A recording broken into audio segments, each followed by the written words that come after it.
ઉપર આભ ને નીચે ધરતી વચ્ચે અમે લોકો કઈ હલવાયા? એના કરતા એક જ ફેરે પેલો પૂર આવે ને જતા રહીએ ને તેવું હવે કંઈ કરી દો કે સાહેબોને, કલેક્ટરોને કે આગળ નગરપાલિકાને જે ચૂંટાયેલા સદસ્યો આગળના અને અત્યારના પણ ક્યારે પણ પાણીનો હલ કર્યો નથી. અમારે થોડોક વરસાદ આવે એટલે આવી રીતે સમસ્યામાં જીવવું પડે. એના કરતા પહેલા જે પરિસ્થિતિ હતી ને ખાડી નથી કરી તો જેપી નગરમાં આટલો પ્રોબ્લેમ નતો. 2004 થી માંડીને અત્યાર સુધીનો આ પ્રોબ્લેમ છે.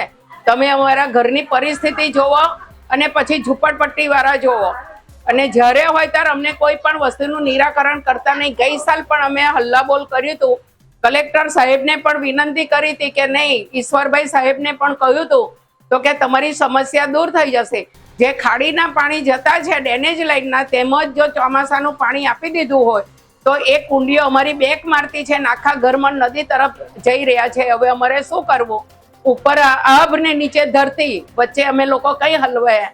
એના કરતા એક જ ફેરે પેલો પૂર આવે ને જતા રહીએ ને તેવું હવે કંઈ કરી દો. આ વર્ષોથી પાણી ભરાવાની જેપીમાં જે સમસ્યા છે હજુ હાલમાં ચાલી જ રહી છે. આ ખબર નહીં આશાપુરી માતાના મંદિરે જે પુલીઓ ભૂંગળા નાખ્યા છે એ ખોલે નહીં ત્યાં સુધી કંઈ મેળ પડવાનો નથી. અને અમારે આ ટોયલેટ બાથરૂમ ઘરમાં બી પાણી આવે છે, અને આટલા નીની તો આખા અડધા પગ ડૂબી જાય એટલું પાણી આવે છે. હવે નગરપાલિકાનું કંઈ કેટલા વર્ષોથી આનો કોઈ ઉપાય જ નથી કરતી.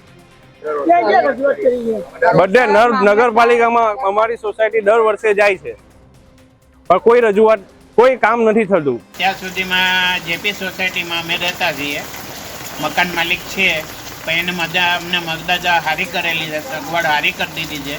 પણ તો પણ હવે વરસાદની આગળ કોનું ચાલે? ફૂલ પાણી ભરાઈ જતા અંદર બધું ઓછામાં ઓછું 1.5 લાખ જેવું નુકસાન છે.